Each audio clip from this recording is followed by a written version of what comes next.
All right, I'd like to call the PRC meeting to order. It is 3:01 on April 22nd, 2026. Those in attendance are Ms. Felton, Mr. Bowenstill, and multiple staff members.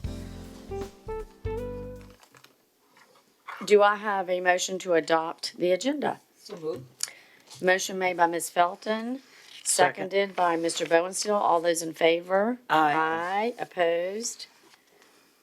Thank you. The agenda is adopted. Do I have a motion to adopt the minute meetings of March 25th? So moved. Moved by Ms. Felton. Second. Seconded by Mr. Bowenstill. All those in favor? Aye. Opposed? And the meeting minutes for March 25th are now adopted. We have, I don't have any old business. Ms. Linetti, do you have anything? Or LB, do you have anything? So I just did want to point out that you're probably going to see policies are starting to look a little bit different. We are having to make some adjustments into what the website accessibility rules are going to be. So things where you saw underlines before, the size of the font, Yes. the spacing. So I gave you an example of a policy we just redrafted. They are going to look a little bit different before because we now have to comply with them. It's not going to be major, but if you notice that, oh, it's not underlined anymore, or why are these so big, that's how it's going to have to be on the website. So just preparing you for things are looking a little bit differently. Okay, thank you. Any other old business? All right, we will move to new business. We have four new policies, starting out with A, Policy 3.2, Ethics and Public Contracting.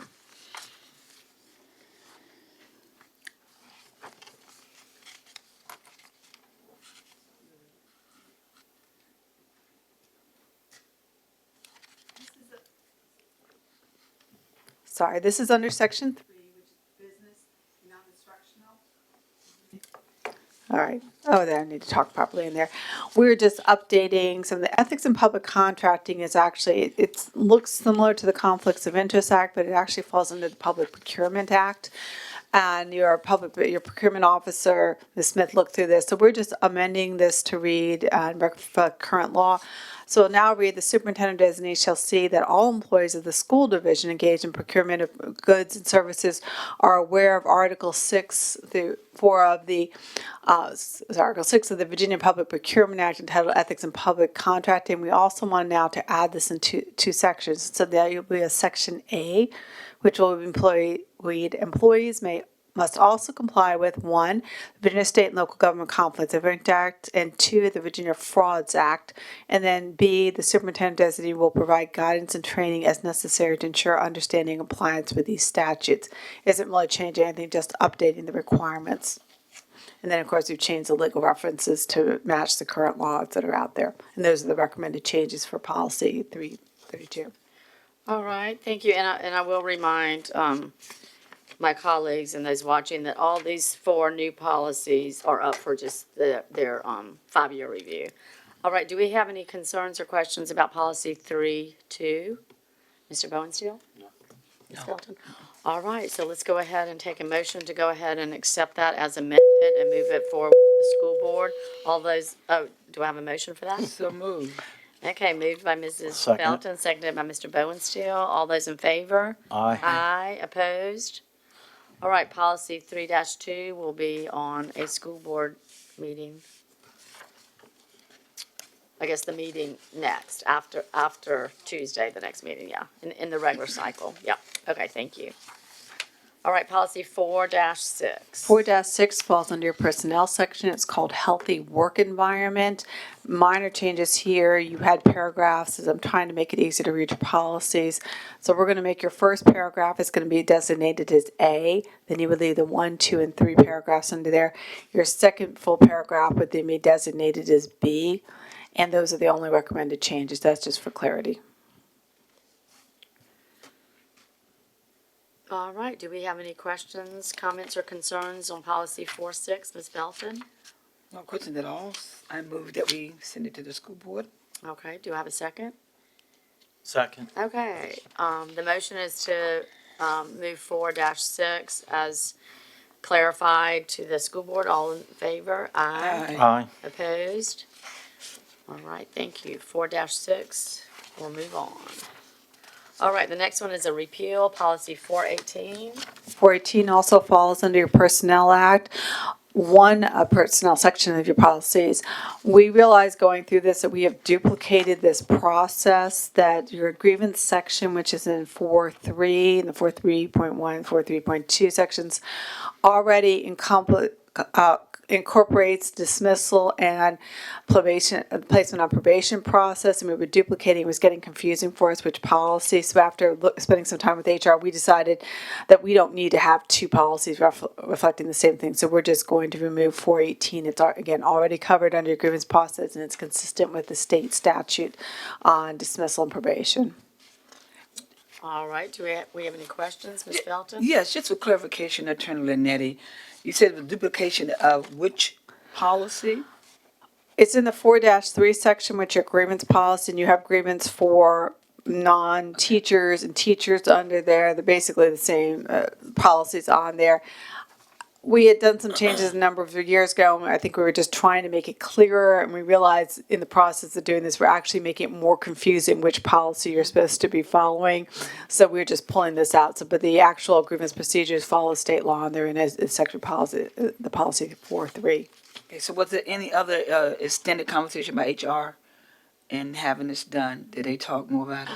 We actually spent a lot of time looking at to make sure that these procedures existed in other policies, how we handle probation and how we handle dismissal. And we felt very strongly that we did not need to have two policies on this. So there's nothing changed on it. It just already exists in another policy.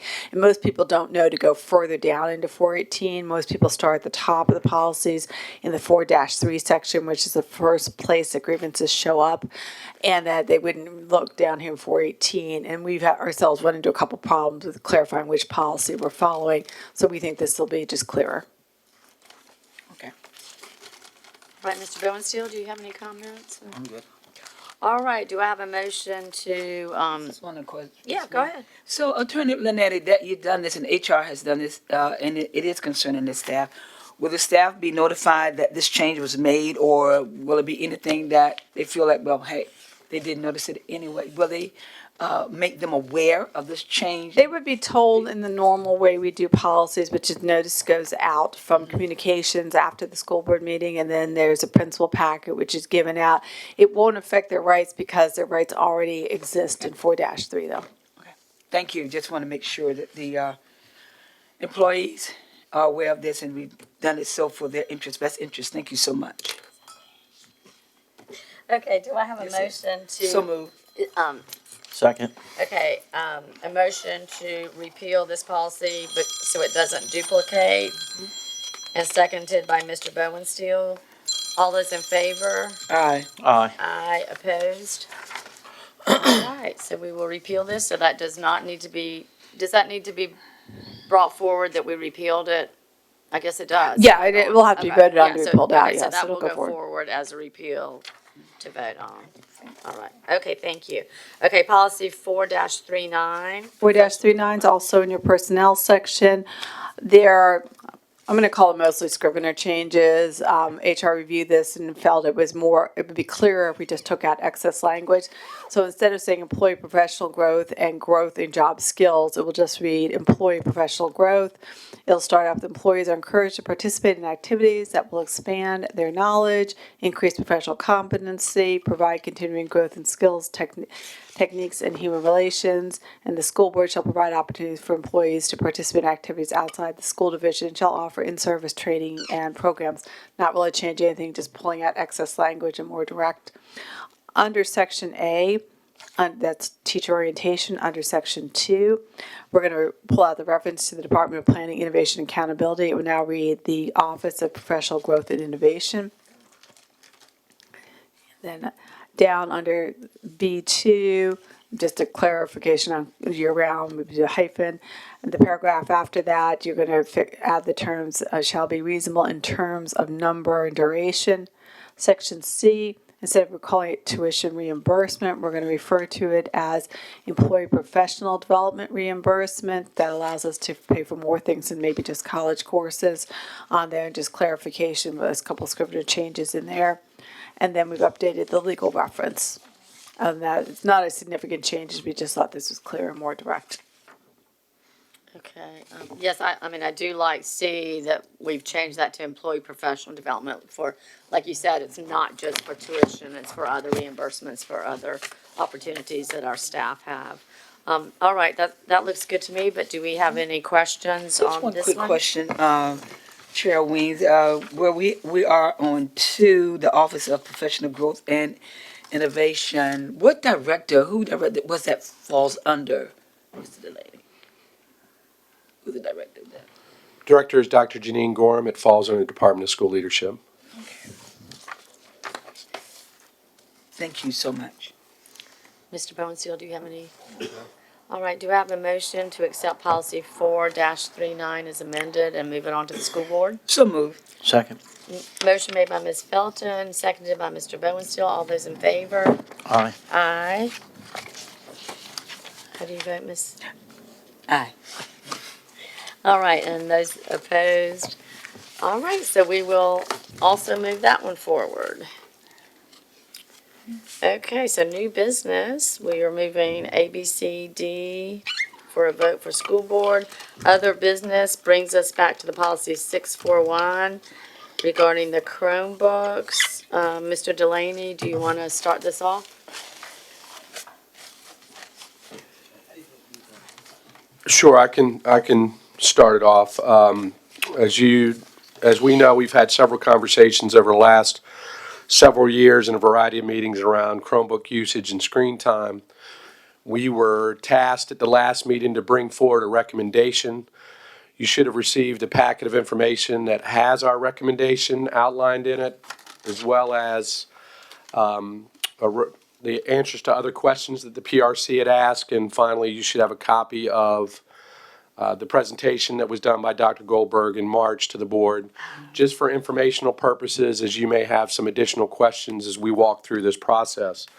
I'm going to turn it over to Dr. Goldberg in just a second, but I think if you look at that document, you will see our recommendation based on what we've heard from discussions throughout the process, and working with Dr. Robertson, that the recommendation is the removal of devices in pre-K and kindergarten classrooms, maintain 10 devices in every first grade classroom, and maintain 1-to-1 in grades 2 through 5.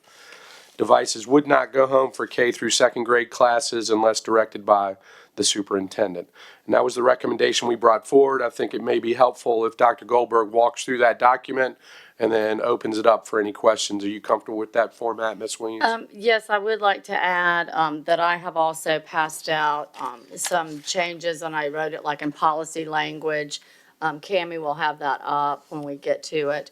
But just to let y'all know that, and really the changes were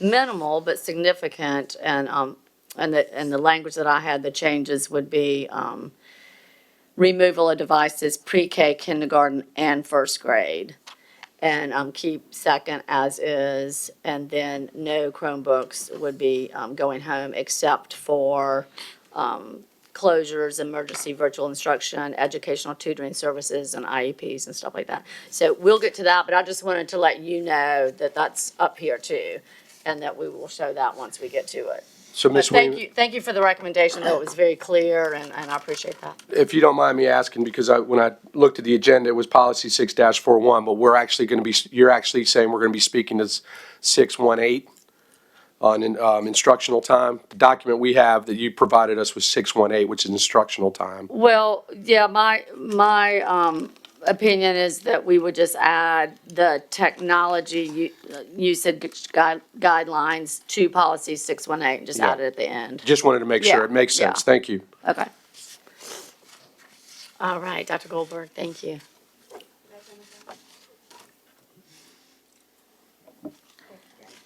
Okay, thanks, guys. So I am going to take a moment to review the document in front of you, the Chromebook considerations. So as Mr. Delaney said, we are recommending, based on a request from the school board, that we would do a removal of devices in pre-K and kindergarten classrooms, then 10 devices in every first grade classroom, and maintain 1-to-1 in second through fifth grade. do acknowledge that devices should not go home in kindergarten through second grade. Want to remind you guys that we did make that change, that they are no longer going home in any schools as of spring break in kindergarten through second grade. In your document with PRC questions, you also have a list of the schools. There's about 30 schools, and we broke that down by level for you that are currently sending them home in third, fourth, and fifth grade. And we did note that that's unless otherwise directed by the superintendent. So drawing your attention to the levels, I'll take it step by step, and I want to note just the scale of what I've noted as the impact. So I'm going to do minimal, low, moderate, and significant.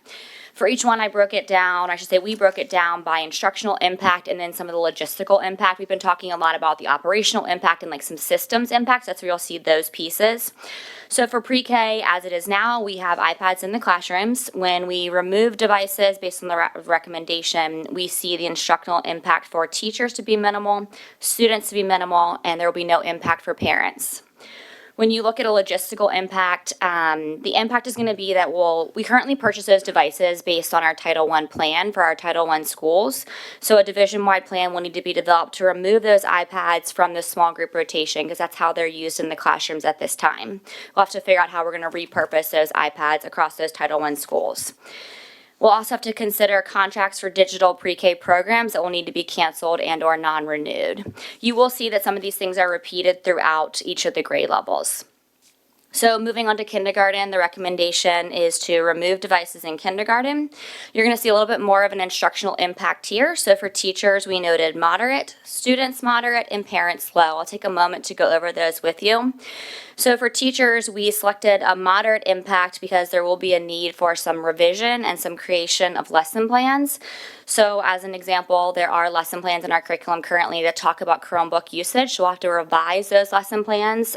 Teachers will also have to create some additional plans and do some additional planning around that so they can consider how they're going to meet the needs of those students that might have been currently using a device during those small group times.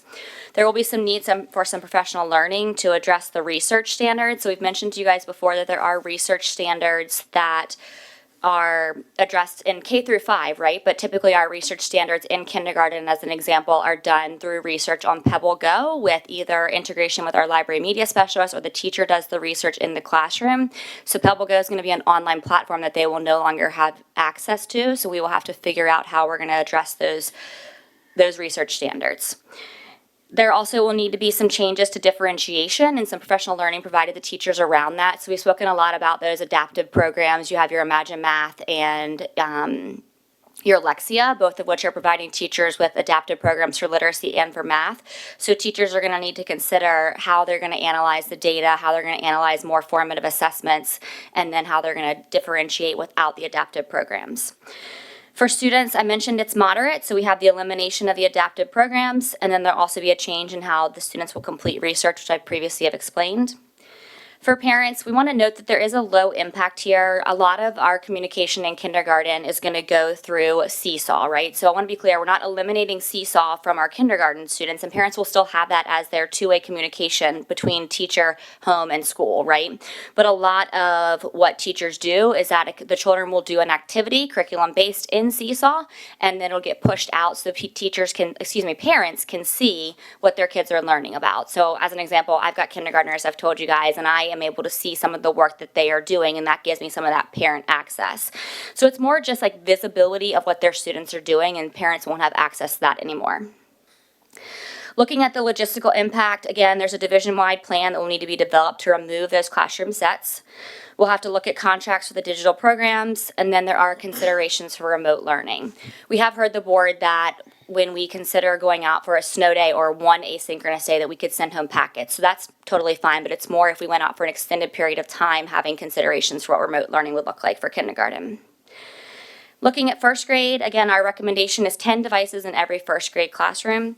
So we noted teachers as moderate, students as moderate, and parents as low. Again, many of these you're going to see things being repeated. So for teachers, the impact is going to be that they're going to have to manage device sharing. So if you only have 10 in a classroom, it's thinking about how those students and what schedule and systems you're going to put in place for those kids to access the programs. When is a kid going to get on Lexia? When is a kid going to get on their Imagine Math? And then when are they going to schedule time for them to do their research? There will be curricular modifications needed to support that transition. So thinking about if they don't have access to it every day, how are we going to adjust our curriculum? For students, there's just going to be less availability of devices with sharing. And then parents, the same thing that I mentioned before, the communication impact and the visibility of learning will just be less without that access to Seesaw daily. The logistical impact, the device sharing is going to result in some increased wear and tear on devices. I can tell you in kindergarten and first grade, they use quick cards to get onto their device. So when they're logging onto a quick card, and it's just like a QR code, the kids hold it up, right?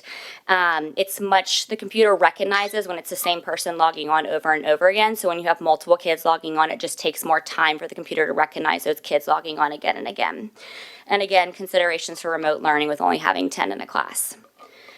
Looking at 2nd through 5th grade, again, we're recommending that everything remain the same. So the instructional impact there for teachers, students, and parents would be none, and the logistical impact would be that we maintain our current plan. Happy to answer any questions you guys have. Okay, I think the easiest way to probably do this is, talk about, maybe pre-K first, because from what I heard from this committee and from colleagues on the school board, I'm pretty sure that we've kind of all agreed about pre-K. So let's start at the earliest place, I think. Ms. Felton and Mr. Bowensteel, so their recommendation is to remove devices in pre-K. I am totally in agreement with that. Are you in agreement? Or do you have any questions about, disagreements about their recommendation for pre-K? I do have some disagreements. Okay. From reading the survey from the teachers and really doing my own one-on-one observation in the classroom, I visit a few of the pre-K classes. And from my observation and looking at how the iPad, not Chromebook, but the iPads were utilized in that class was a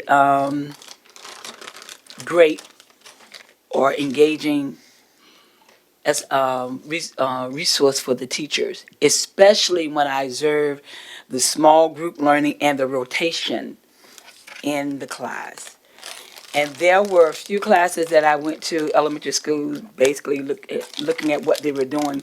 And in most of the classes, I only saw one, maybe two pre-K on an iPad. The rest of them were either sitting with the teacher in one-on-one learning, or what I really appreciated about pre-K classes, there were other in learning process of professional fields and teach nursing, other opportunities, and the sensory area. I was really taken aback with that, the sensory area, how they actually touch and feel and playing with sand, got sand under my fingernails, but it was fun. I didn't see where the iPads were in allowed or utilizing them in the classes. But what I did take from the teachers and the principals that the data, which you say about the card swiping, is where the pre-K teachers can analyze and understand where that student is and what they need to work on as for identification, letters, sound. And I actually did a one-on-one with a student, sit down with him on my knees, had to get help out, getting up, but I was on my knees for a while with him. But he was explaining to me, when I touch this tell me what this is and what sound it makes, and he was actually doing touch and feel. From what I'm getting from my pre-K teachers and my principal, they're asking, what will learning look like for them if this is removed? You did talk about it in pre-K. We would have to do a lot of revision with the teachers and lessening and doing other professional development. Yeah, I think that's a great question, and Dr. Kelly can chime in. One of the things that I do want to mention that is an extension of things in pre-K is that there is one of the standards that pre-K addresses is providing reading and shared reading through different mediums, as an example. So a lot of times in pre-K, they listen to stories via their iPads.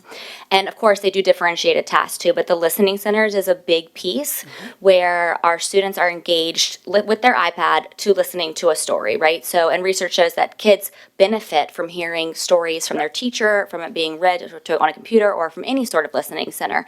So we have talked about that if we do remove those devices, the implications would be more in depth where we'll have to purchase some of the old school style listening centers. So back when I was a teacher, we had like larger carts that had listening centers where you pushed play, kind of like and put the headphones on and you listen to a story. So to be some form of consideration for those pieces. And then certainly, yes, in regards to if the kid's learning alphabet and we're working on differentiating those pieces, the teacher's gonna have to figure out another way to analyze those data pieces. But we can't say that when students have these individual iPads and they're working, the data is easily read by the teachers for the students when they do it individually instead of in the big pad. Explain that to me as well. Certainly. In our pre-K, as you noted, we actually use the Stream in 3 curriculum, so that's the majority of their day. The iPads are only used during that small group instruction time. Currently, we have a contract with Hatch, and it provides students that access that you're talking about. So just like Lexia and Imagine Math, Right. all of those programs, teachers have access to individual student data, which helps them identify. The programs do track, because the students are each using their own logon when they go in, teachers are able to track letter identification, things like that. Depends on whatever they're using, whether you're looking at that Imagine Math data or that Lexia data. Teachers use that as a point for formative assessment, as Dr. Goldberg said earlier. So that would be a part of that professional learning, also identifying additional resources, more opportunities to collect that data if that's not an avenue. But the important point that you just noted is during that independent time. So small group time is that independent time, and that is one of the times where it's evolved over time. We used to have the cassette tapes with the headphones. Then you may recall it kind of changed to the CDs and the headphones, and now we no longer have that.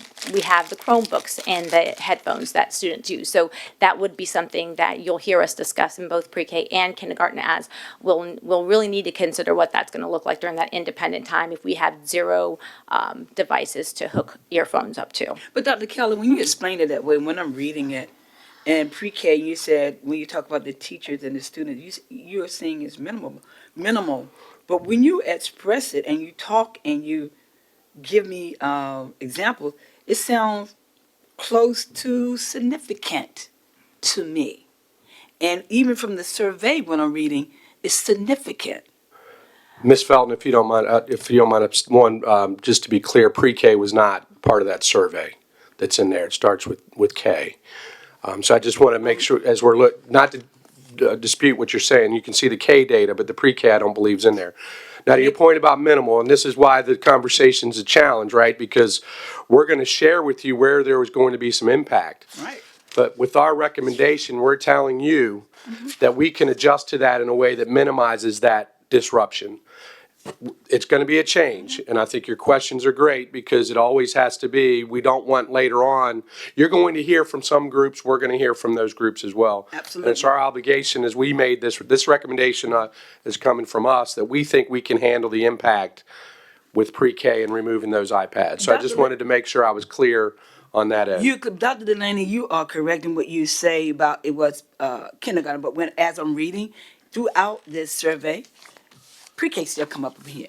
I'm still reading it in here. It's mentioned, and I get it. I think I'm more affected by it because I did do a visit. I did do the one-on-one. I did hear the teachers talking to me, and one of the words that all of the schools that I visit, and I visited several, was the word balance. Do not take it away, but let's have balance. And I walked with that word in my mind, balance. And to me, when you're describing this to me, it's significant to me. Dr. Kelly, Miss Kelly, Dr. Kelly, it's significant. Dr. Goldberg, it's significant. Because the teachers that are there in the classroom working with our students and these apparatus, it's important to them. And from what you're describing to me, it's going to have a significant impact. I'm just saying. So I will not interrupt anymore. I just sit back and hear what more you have to say. All right, Mr. Bowensteel, do you have any comments on the pre-K? The recommendation is to remove, devices from pre-K. Not to remove? No, the recommendation is to, Yeah, I'm from fine. staff I'll- is to remove. To remove them, yes. All right,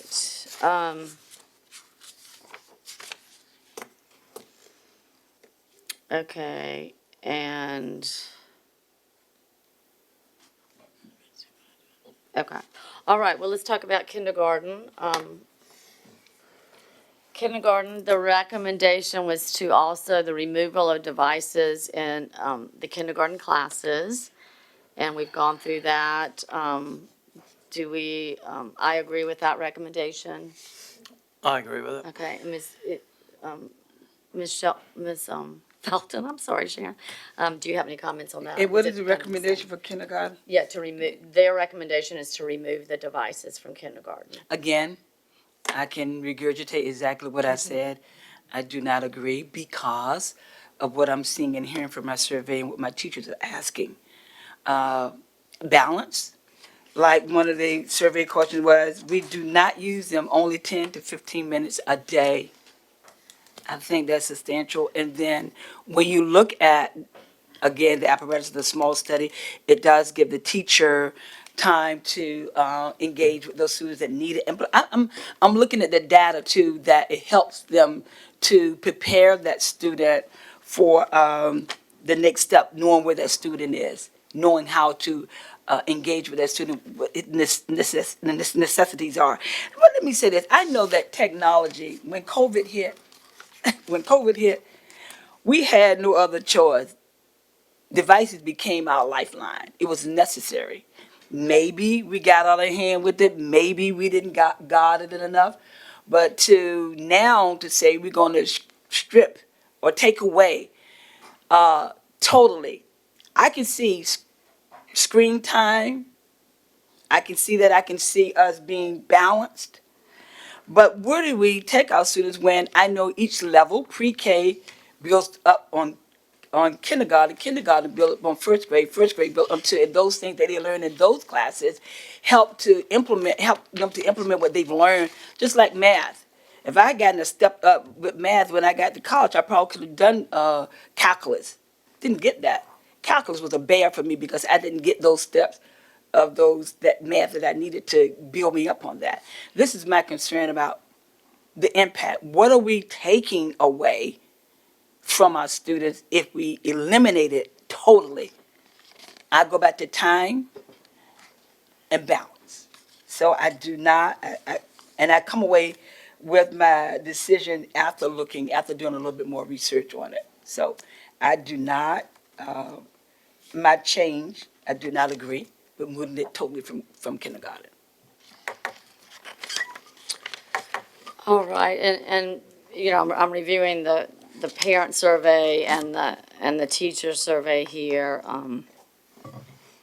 For the guardian survey, it was, 80% approximately at the kindergarten level saw either no change or positive change from removing devices. That's pretty high. And then from the first grade, it's a little over 60%, but and then the teachers for kindergarten was about split, about 50%. So, The teachers for kindergarten, I just want to draw your attention, when we said they are no longer available, it was around 75% of teachers said substantial instruction limitations or some noticeable limitations would result for kindergarten, just to make sure. That's on slide 14. When there's no Chromebooks. no Chromebooks for So when you combine those two, kindergarten. when you combine those two columns, it's going to be Some around. noticeable, okay, yeah, I'm 75%. sorry, yes, I was looking at, the cart, I guess, the next page. Yeah, they did agree that if they still had access to Chromebooks, the limitations would be much less. Okay, so the teachers, I think it's fair to say the teacher survey is quite different than the guardian survey. Is that an accurate, statement? There was differences in the Yeah, data, yes. There's some differences there. All right, so we've got two of us here that agree with your recommendation to remove devices from pre-K and kindergarten. Ms. Felton has explained why she disagrees with that. Okay, and so then the recommendation from staff for first grade is to have 10 devices in every first grade classroom. And I guess, Cammie, can you put up my language that I, Mrs. Williams, I do want to clarify, when I looked at the policy, I realized when I pulled the policy to add it to, I gave you 618, which would work on instructional time. You could also put it into 641, which is on the agenda. So either, it could be in that's- either one, digital, so that, and that's on me, I pulled the wrong policy. I've actually redrafted with the same thing with 641. If you want to take a look at that, I'd have to give it to my paralegal to put it up for you, but I realized I put it in the wrong policy for you. Again, it could work under 618, which is instructional time, or it could be under digital literacy, which is 641, which you were looking at originally. So I can have my paralegal put it up for you. Yeah. Either way, I don't know if you want to look at it, what it would look like in digital literacy. You have a hard copy of what it looks like in 618, so. well, from your standpoint, we need to stick with what was on the agenda, correct? Right, so if I Okay, can, give yeah. me 1 second to Yeah. pop it on the travel drive, we'll pull it Mr. up. Delaney, was that the confusion of you earlier? Correct. that So is when I saw totally the on me. 618, Totally on me. and in all candor, I mean, it made sense where Yeah. she put it as well in Yeah. either one. That's why I asked that question. Thank Okay, you. Thank you, Thank you. thank you. Thank you.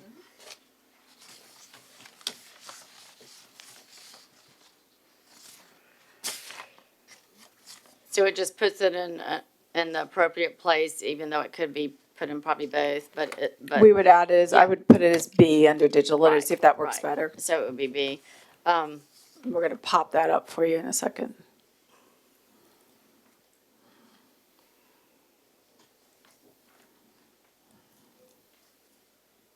So can you go down, let's go down to B, yeah.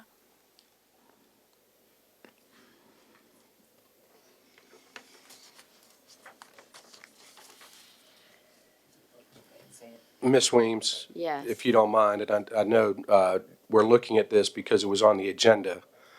And Cammie, I don't know what the process is, but I don't think it applies at all in this policy here. And we have some House legislation around AI implementations that is a part of this policy, 6-41.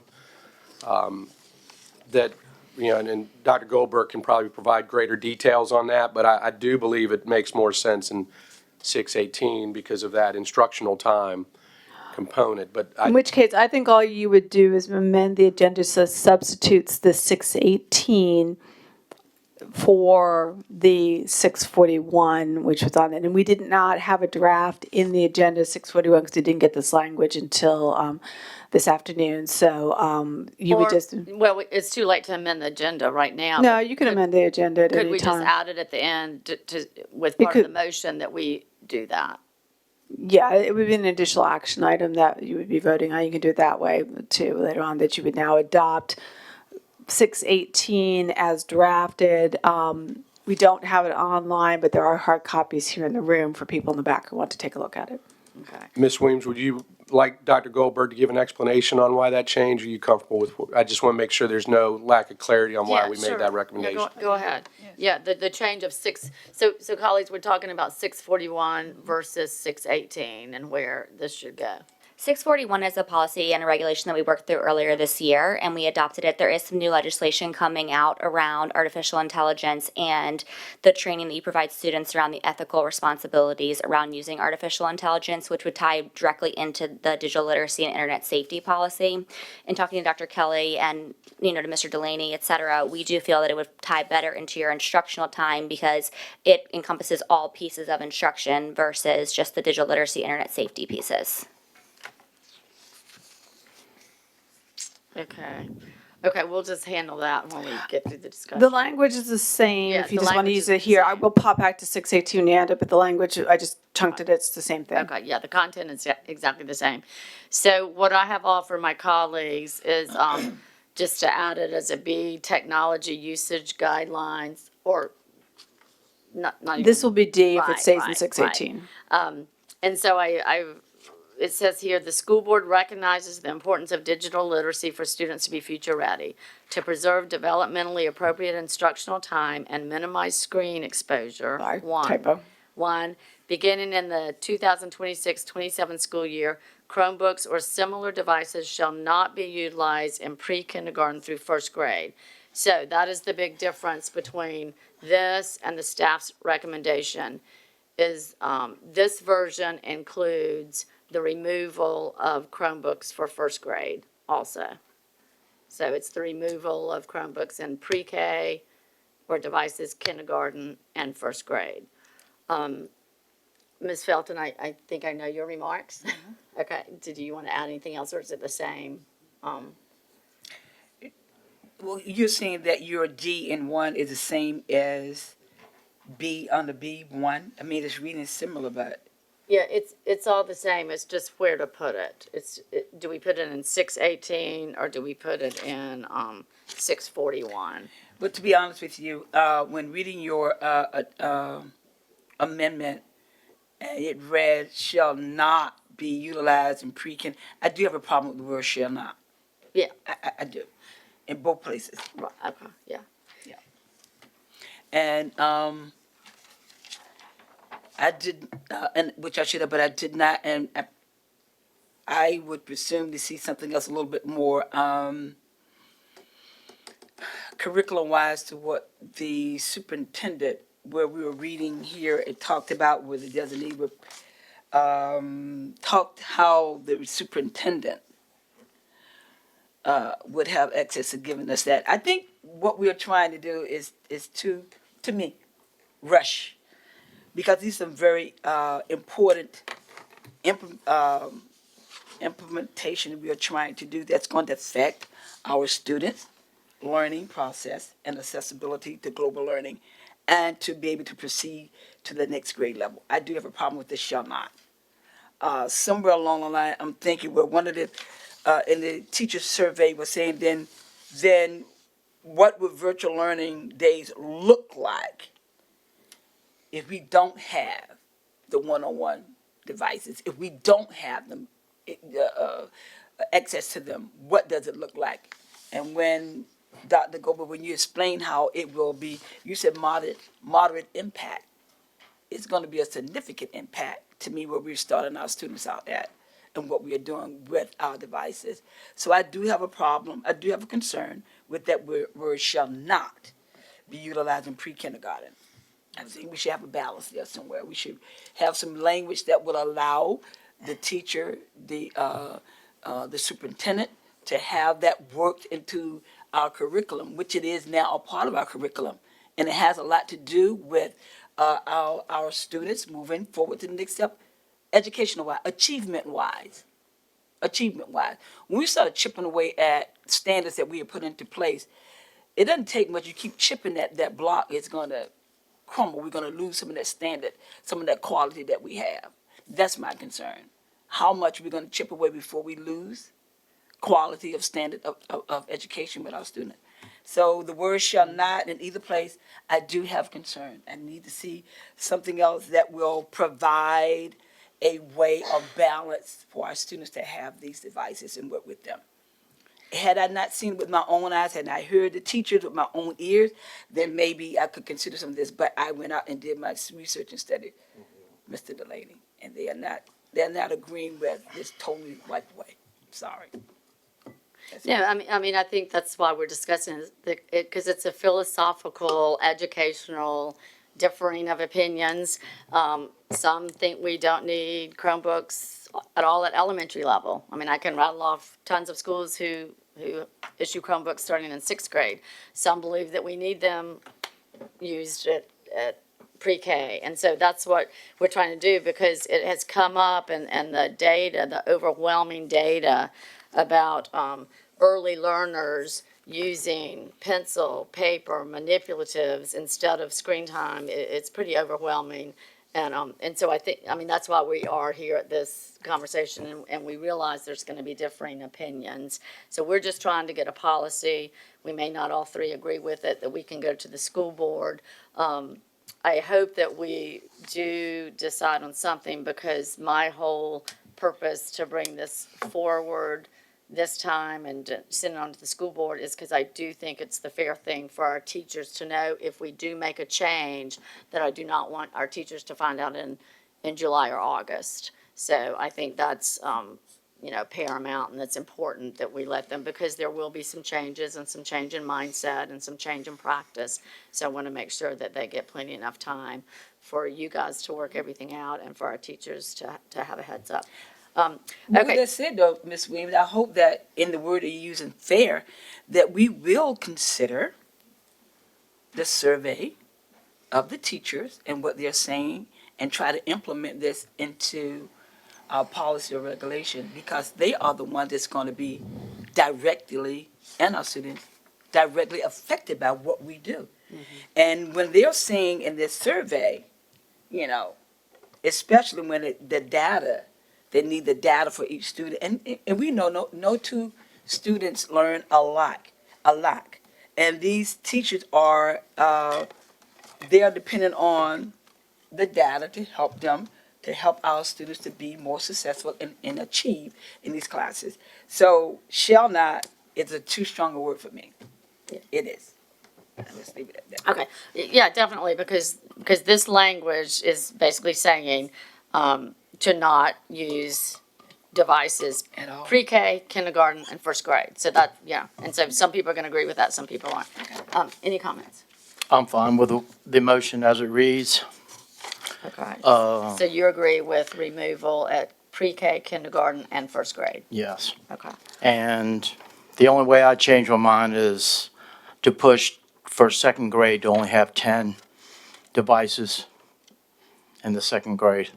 Other than this, that's what I'll be pushing for. Okay. All right, well, okay.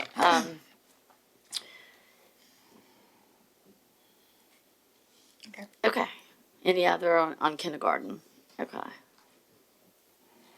Okay. All right, so this language recommends none at first grade. And so we have two that agree and two that don't. With this, two that agree and one that doesn't. So let me ask staff a question.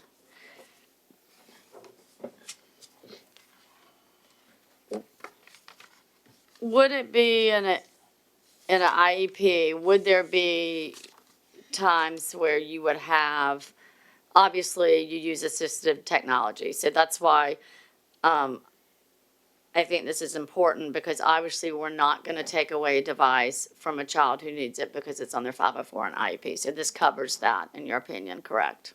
Correct. Ms. Linetti?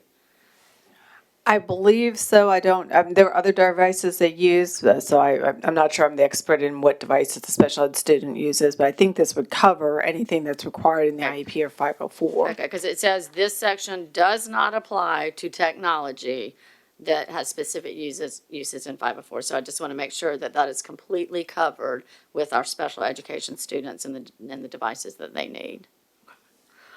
All right.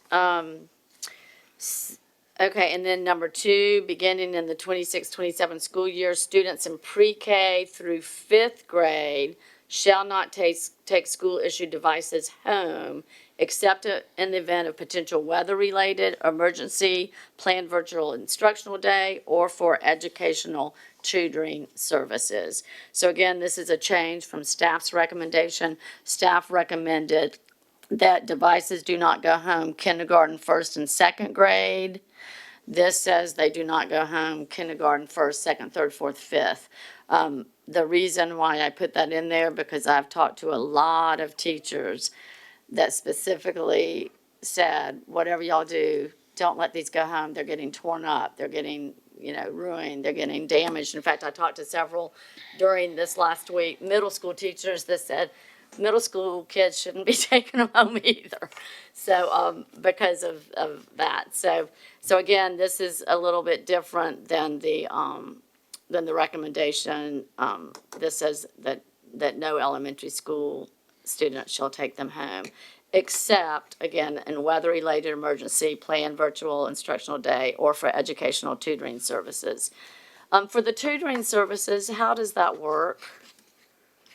Like for tutors, is that something that that a parent requests to have online tutoring? Well, I was wondering what that language meant in the policy, you know, and my thought would be a little bit different than your question, but we will have parents that request a device come home with their child to help support their learning, and I don't see anything in the policy that discusses the parent's ability to request that device. Because I agree with you, Ms. Weems, there's groups that do not want them coming home, but there's other parents that say, that's how I monitor their progress. They show me what they're learning, I get to see the adaptive programs, and they spend time with their child at home working through that. So the educational tutoring services, I don't know how that's being defined in the policy. For example, we used to use FEV Tutor, but we don't anymore, which was an online tutoring support. So I think how we're defining that, I don't have a great answer for you. Okay, would you, I would be okay into adding comma, except in the event of potential weather-related, emergency plan virtual instructional day, educational tutoring services, or a request from a parent/guardian.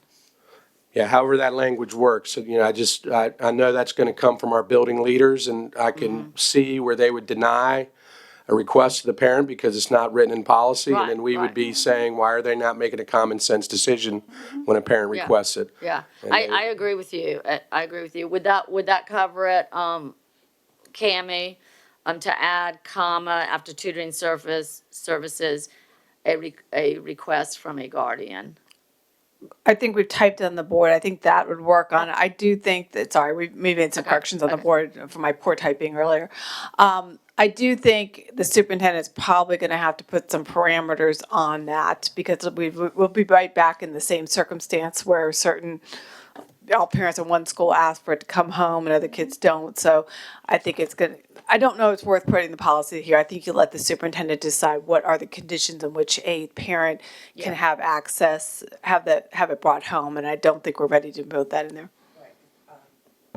And I was also gonna add, first of all, if the parent requests it, have to be written, and then how are we gonna get it home? Because you just said that students pre-K to 5 cannot take a device home. So then the parent will be responsible for coming to pick it up. So Well- my suggestion Well, was, I you've think got we the probably- exception. Well, This this would is fall the under exception. exception. They can take them home if there's a weather problem, if there's a planned virtual instructional day, if there's education, if they have tutoring from it, or if a Right. parent requests it, they are able to take it home. That's what Okay. it says, Okay, yeah. But if you're eliminating them, they don't know how to use them. Now, you're eliminating the access of pre-K having access to a device. And now we have inclement weather, and you're gonna send a device home with them that they have not had introduction to how to use it, how to access it. That sounds like an oxymoron to me, that we are doing it that way. And yes, some of the principals have said that parents have asked that their child bring a computer home in the 5th grade. They say they don't send them home with any other class, but 5th grade, it has been requested by parents, can my child bring home a device so that I can help them with their work and see what they're doing as well. But I go back up to what we're doing and what my colleagues are saying, to take them out of pre-K, kindergarten, 1st grade, 2nd grade. Take them out, remove them. But here on the technology uses and guideline number 2, you say they can only take them home except for potential weather-related emergency planned virtual instructional day. But when you take them from the student, I mean, when you're taking them, so when have they had time to learn how to use them? It should say students in 2nd through 5th grade. Yeah. You're right, because they're not gonna have them. So then how? So it should say students in second, second through fifth grade. So then I asked this question to Ms. Goldberg. What are we doing now? I mean, students that are in inclement, we have inclement weather. What have we done with our pre-K, kindergarten, first or second grade? I mean, what do we send home with them? What kind of work do we, if they're not there and we know it's coming, what have we done? I'll let Dr. Kelly address pre-K, but for kindergarten, first and second grade now, as it stands, when there's an inclement weather day, they take their devices home. There is assigned work either through Seesaw or their teachers provided work for them. There is sometimes also paperwork for the students to do. So most of the time, they do those activities through Seesaw. They log on, they get on Lexia, they get on Imagine Math, and there's a script of activities. There's also, as an example, we had a snow day. They also do planned activities with content around going outside and doing some investigation in the snow. Right? So it's not all just based on the computer, but having access to those devices does give those kindergartners, first and second graders time to get on and do some of those activities. So we are moving now, they are moving now to move them completely from those sections you're talking about.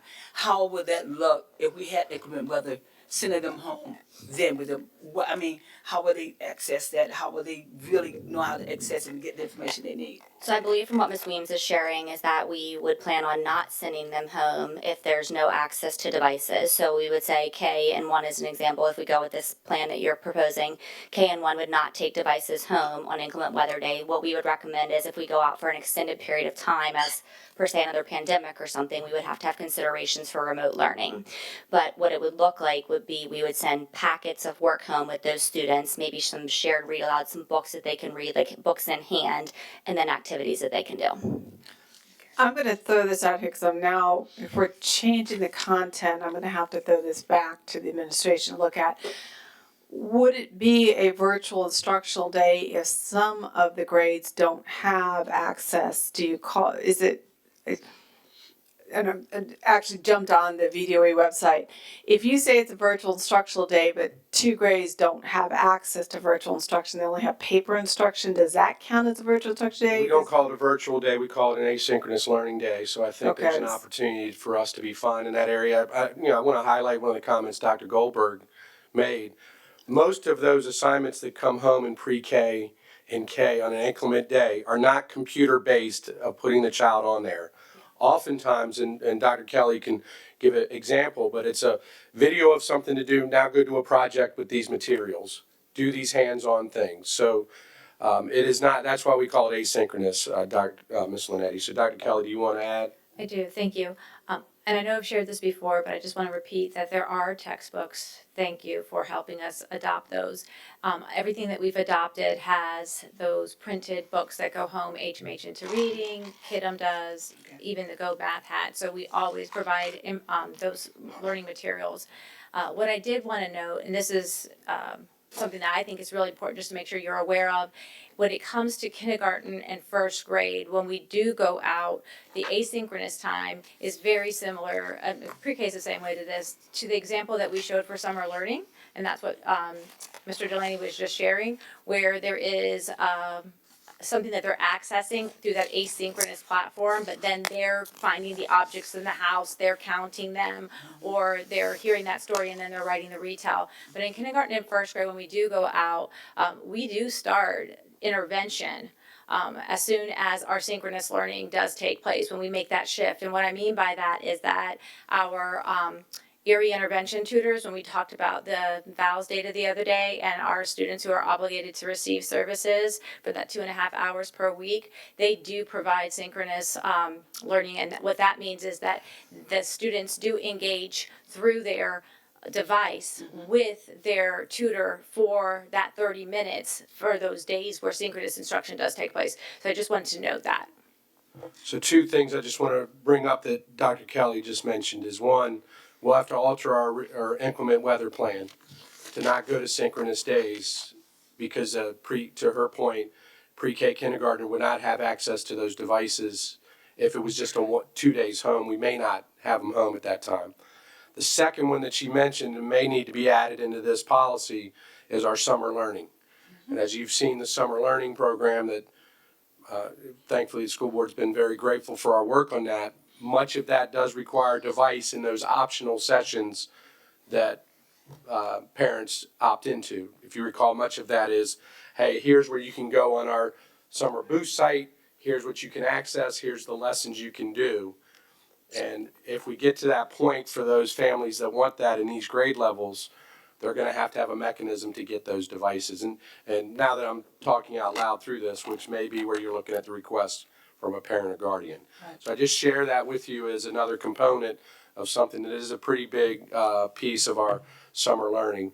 And I just talked a big circle around the fact that if a parent requests, but just recognize that summer learning is we use a lot of that. So thank you. Mr. Delaney, and what I'm worried about is I don't want to find out later on that our policy said you couldn't have a virtual day, and we used the wrong terminology to disqualify that day as a learning day for us. So I'm wondering, and I'll be honest, I'm thinking this out loud, where it says or plan virtual instructional days, should it say virtual or asynchronous or other form of remote A instruction? remote instructional day, I think probably remote versus virtual. And then I also don't know how the state defines it off the top of my head, but I think it's inclement weather.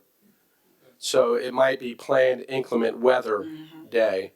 I think that's how the state defines it, which is why we could not.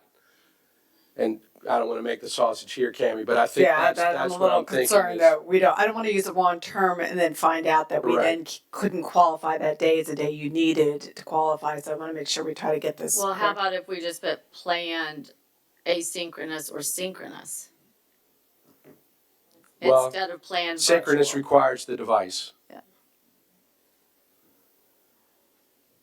So you think, Does remote learning, does remote learning include synchronous or asynchronous? I'm winging this at this, so. Yeah, I think to your initial point, Cammie, maybe we're bringing this back and really tightening up the language on this piece, but, Ryan, did you have something, were you thinking something on that? I thought Dr. Kelly's looking up the language on the state right now, but I do think, and I think remote also connotates some form of virtual as well. So I think we need to consider what that language is going to say.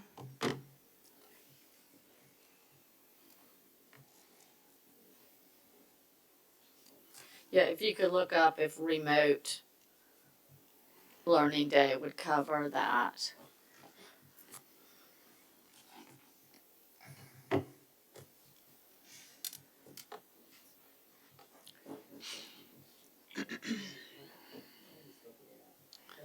Yeah, I'm sorry, no, this is short notice, but I don't want us binding ourselves into a problem later on. Yeah, I was looking at the guidance, Okay, so, but if you would change somebody, so number 2, except in the event of a potential inclement weather day, because that's what we were told was the official inclement weather related.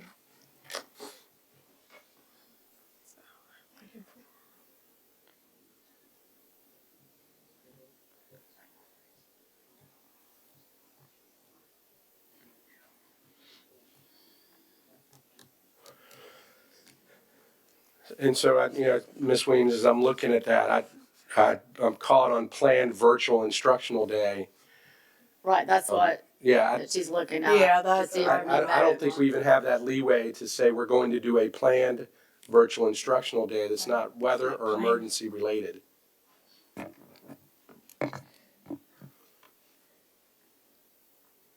Right, so you're saying we don't even really need that, but yeah, I would argue that I'm Yeah. not certain why, right, years ago, we could yeah, try to work through a planned remote day just to give these opportunity. I don't think we have that. yeah. 'Cause ability now, anymore. now the state, yeah, it's inclement weather, yeah, or emergency, yeah. So I say, yeah, we just take out planned virtual instructional day. okay, Bree, can you pop that? And then I don't know quite how to put your summer learning in there. Or Yeah, I think I talked us into confusion on that. I think that becomes part of the request from a Request, parent or yeah. guardian on that end. That's what I understood. If a parent requests that for their summer But is that a request or is that a necessity for the program, the summer program? Well, if you're gonna opt into that program, if you're, it's not a mandatory program, it's not mandatory participation. So if you're going to say, I want my child to participate in this program, they would need a device to do so. Dr. Goldberg, am I capturing that correctly? So when you look at the majority of our opportunities in summer are done through the Summer Boost program at our schools that do not house a face-to-face opportunity. Then I think when we get to writing a regulation, because I would want a regulation that talked about it can't be just, I want my child to have a computer at home, a Chromebook at home, but I also want to qualify, we will also include these extra learning events, which could be a sermon event. That's why we're going to need a regulation on this. And then I just need to make sure that's in the regulations so we're clear about this. Yeah, so I just want, as we're working through this, and this is why we did not recommend this from a staffing standpoint as we're talking through this policy, is there's a lot of layers to this component of who's allowed and not allowed to take home. So as we're helping assist write this in there, it's a challenge for us because it's something we did not recommend because we see the challenges that come along with it. So I just want to be clear that was not our recommendation to not allow devices to go home. Well, was your it was your recommendation. For 2 Yeah. through 5 to Right. not have them go home. We think we can. What? Yeah, our recommendation was Kindergarten through can go second. home. Excuse me? That 2 through 5 could go home. Pre-K through Pre-K, 1, kindergarten first, yeah, not go home. not go home. So that's our challenge, and we're trying to assist to write this, is this was not part of our recommendation because of the many layers that kind of go into that restriction. So how could you recommend for first not to go home? Does that not have challenges with It it? has some challenges. We're mitigating some of what we're seeing on the landscape here to say, what can we minimize an impact on? Where's the risk greatest? Our recommendation was not to remove from first grade. Our recommendation was a class set of 10. So they would still have some educational access there, and we would say that they would not have them to go home to begin with. So 2 through 5, we're saying would stay 1-to-1, and therefore could take them home as directed by the school or others in terms of the parameters we set up. So it poses that challenge in first grade that if we had to go to remote learning, we'd have to find a way to ensure those devices that have not been placed in classrooms and they're stored in the building have been effectively charged, have been effectively distributed to students, and then they understand how to log on to those devices and access it. So it would take us a little bit, that would require, that's why we're saying in those instances, it'd have to require a scenario the landscape is saying we are gonna be gone for a long time versus, hey, this might be a 1 or 2 day weather event. We would not look at it as a 1 or 2 day weather event. So I'm talking you through a lot of the logistics that we then have to analyze to say those things. We've minimized that impact K and 1. We think it'd be a bigger challenge 2 through 5 to do what you're asking here in terms of minimizing devices going home. So if I may, it seems to me that we actually are probably gonna have to pull this back a little and maybe come up with a better plan for the next meeting, perhaps. I mean, it doesn't seem like we're really going anywhere right now. Well, I would like to get as much of it done today, because this is all we have left. I think that, yes. Would you be open to, when you look at bullet number 2, that we've spent majority of the time discussing it, are you and the rest of the board members open to modifying it to where pre-K through 1 shall not take homeschool issue devices? Because then that again addresses the rest, and the concern is still going to be a concern that if we have inclement weather, unless a child is accustomed to using a device at home or have support from whether it be an older sibling or family member, putting a device in the hands of a child who has no experience with the device is as equal as not giving them a device at all. So either we're gonna say, we're not gonna send a device home with a child just because we have inclement weather if they have no idea.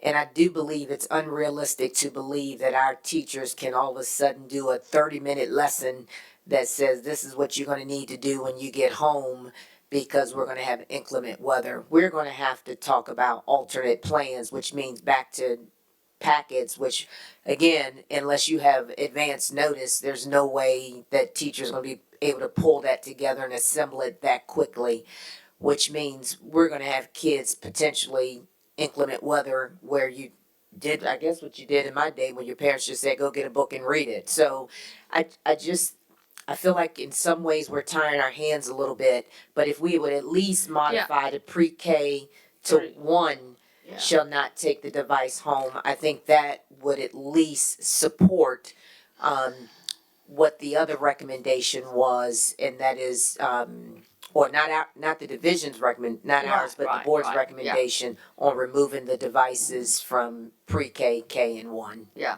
that was gonna be exactly what I suggest, is to just read pre-K, kindergarten and first shall not take school issued devices home.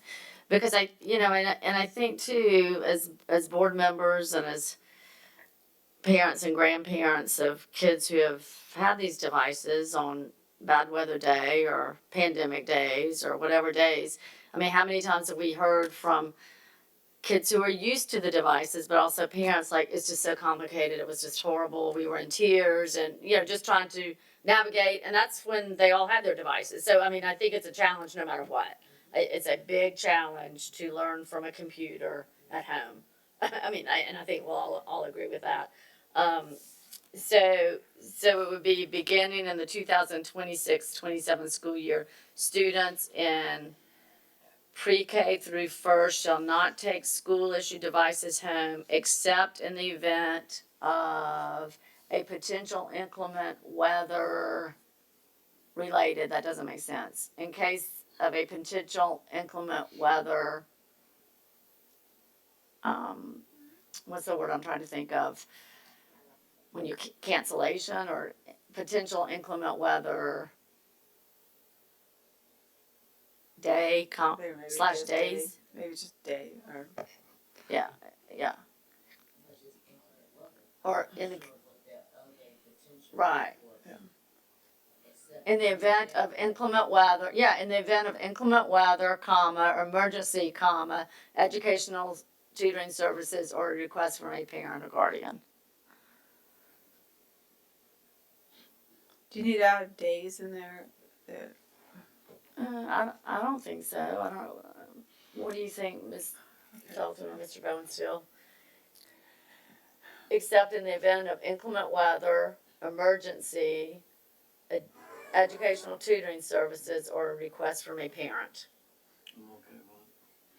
Does that cover every way that you could get a computer It does home? not, and I will piggyback on what Mr. Bourne said earlier, that it probably need to be pulled back. Mr. Laney mentioned this layers. Ms. Woodhouse mentioned also that it's complicated. There are some things that we need to reach.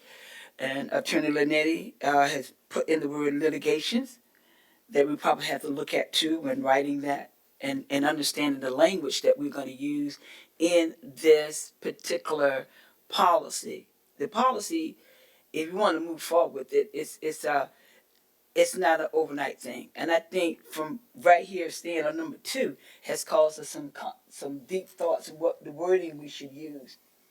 I think it should be pulled back, and we redo that, especially on those things that Mr. Delaney did bring up about the layers and who get it and other programs that we have, that it is necessary for some parents that have these devices. I think it's worth pulling back. We've been on about 30, 40 minutes. This one section here. And I agree with Mr. Bourne still. Pull it back. I'm not saying not to pull it back, but we can't have meetings outside of this meeting. So I'm just saying the 3 of us do as much as we can, and if 2 of you want to bring it back, that's the will of this committee, that's fine. But we can't be passing this around and conducting business outside of this meeting. So I want to get as much done, input from you two as I can. So I'm trying to get it to a place where we either vote to send it or vote to bring it back. But then next time we bring it back, we've discussed a lot of it and maybe tweaking it. Right. Because if we just leave it like this, then we're gonna be in the same place. In 3 weeks, we're gonna look at this again, and then we're gonna say, what do we change, what do we change, what do we change? They might change something, we'll get it 2 days before, and then I might change it, and you might change it. So all I'm saying is the three of us, since we're here till 4:30 or so, let's try to do it as much as we can get done. That's all I'm Okay, saying. and I'm looking at the state statute on this, and it's also saying the term isn't inclement whether it's severe weather conditions, so I may, I'm gonna step in and I'm gonna kick it, Brianna, I'm gonna try to type this, so Type I'm in trying to severe match the weather state conditions, statute. okay. on this. Yeah, so stuff like that we can get done today, and then if y'all wanna bring it back, that's fine, if we,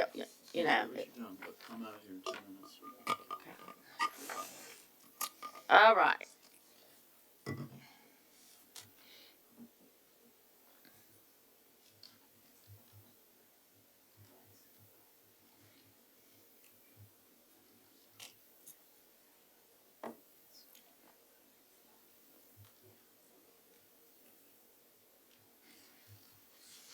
The school except for in the event of a school closing due to severe weather conditions.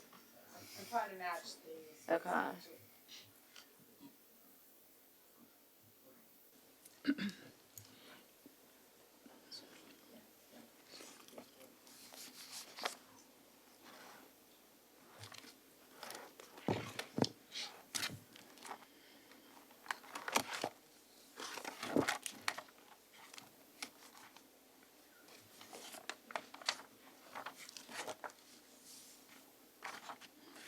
Yeah, the problem with bringing it back is if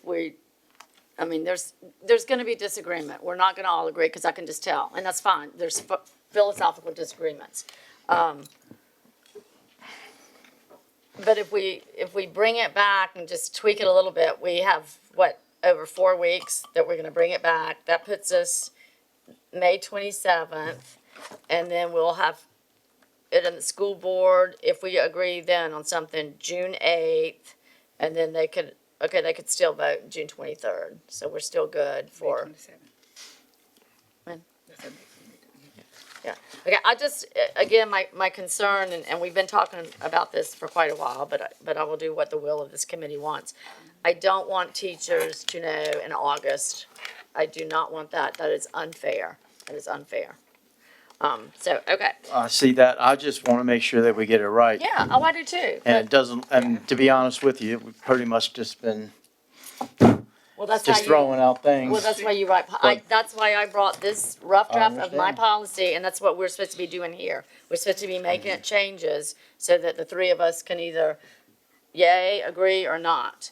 So, so while you work on that, Cammie, number 3 is just what some of our board members had requested. The school board directs the superintendent or designee to provide an annual report and presentation on student screen time. This report shall include data disaggregated by grade level, trends over time across grade levels, and any plans to mitigate screen time. Okay, is that doable, Mr. Delaney? Yeah, I think that's fine. Okay, so number 3 is fine. Okay, so it looks like what we have is number 1 is written fine. It's just that the 3 of us are in disagreement about removal or not removal, and that's understandable. Okay. Number 2 is we're just playing around with a lot of verbiage, different words. So, And Ms. Williams, while you're talking about it, I do want the administration to understand and my colleagues to understand that I am in agreement with screen time limitation. I am. I brought that up. I am in agreement with that, but I'm also in agreement with balance and equity access for all students. Those are my 3 points. Screen time limitation, balance, and accessibility, equity accessibility for all students. That's where I fall in. So the word shall not is it gives me a little bit of heartburn.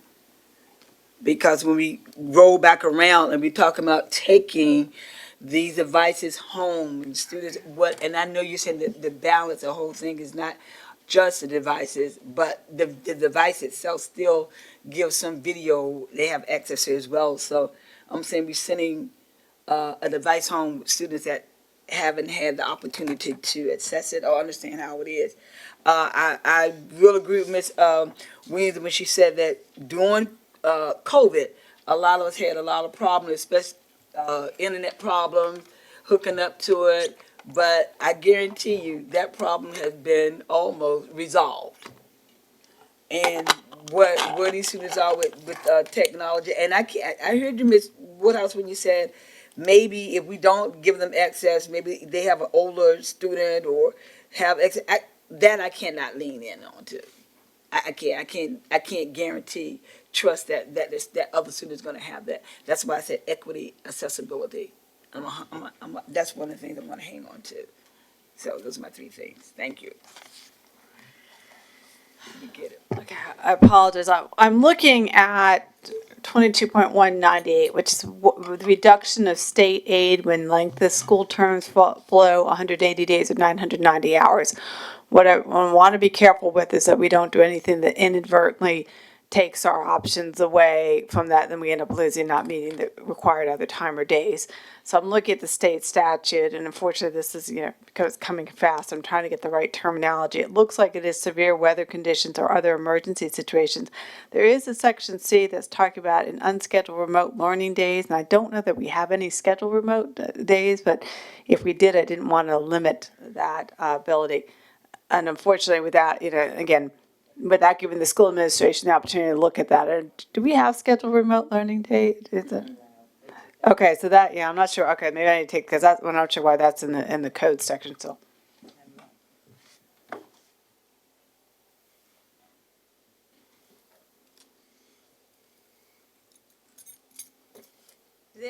Unrescheduled, it's still in the code section, I'm not sure. I think you probably leave it there, but that was our dilemma with it yesterday. That's why we wanted Yeah, to do that's why I'm having a hard time reading the statute. I'm not quite sure why that term's still in there.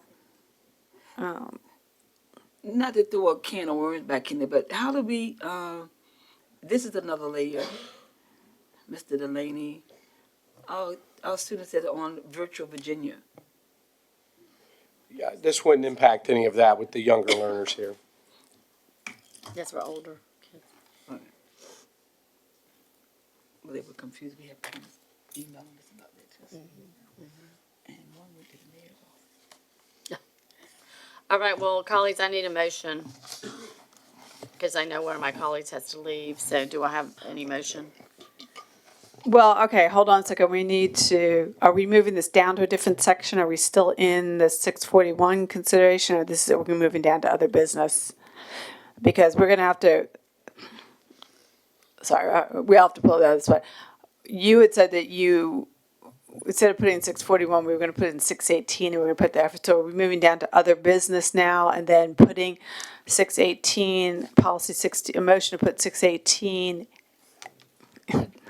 with this addition to it on the schedule, because what you have written for you obviously doesn't have what I just wrote up, what we just corrected on the board. So I think you would have to amend it under other business to add 618 with the corrected language on the board, so they make it clear what the motion was on the floor.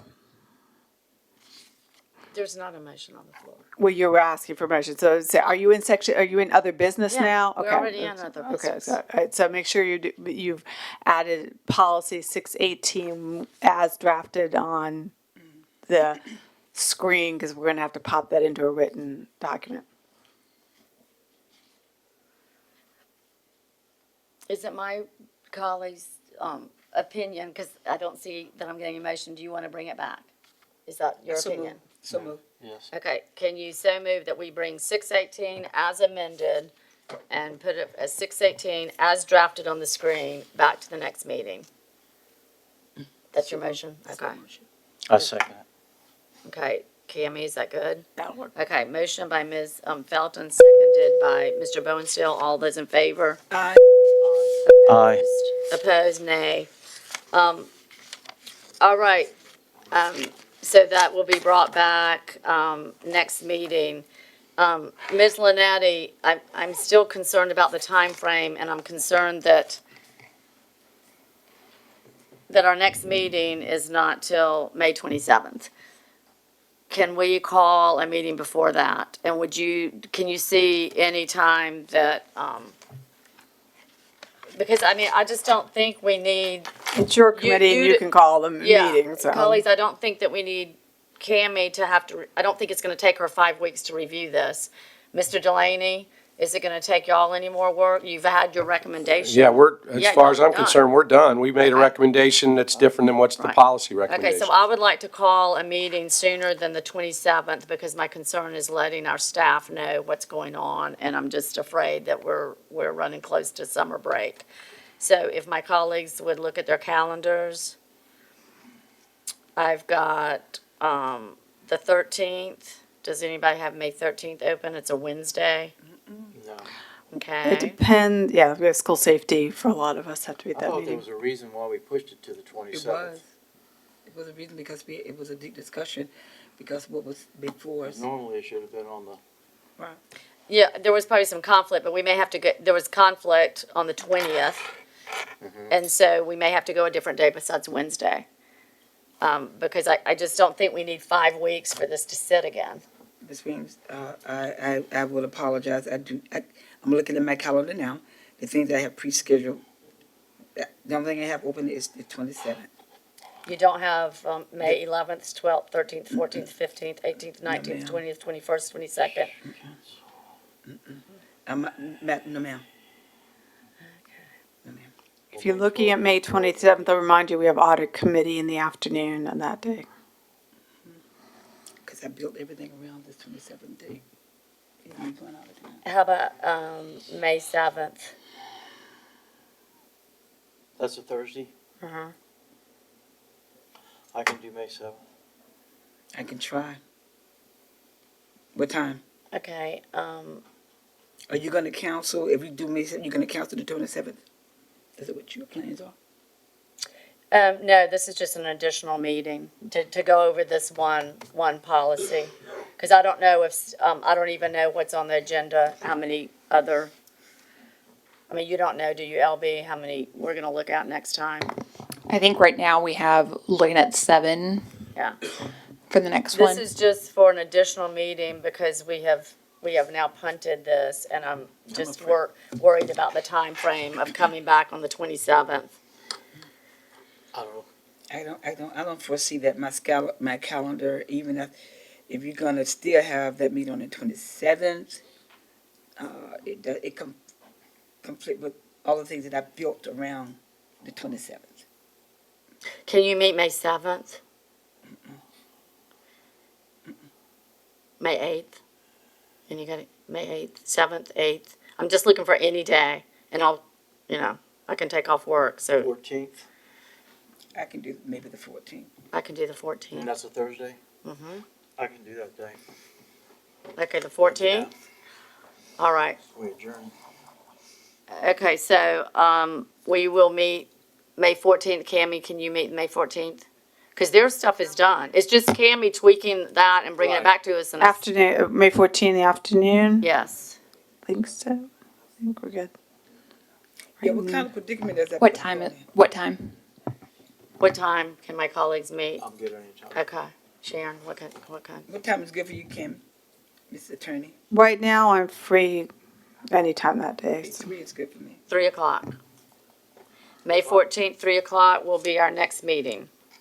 And we're just looking at Just, 6:18. yes, Okay. just to look at 618 and finalize it so we can take it take it back to the board. All right, I will adjourn this meeting. Anything else?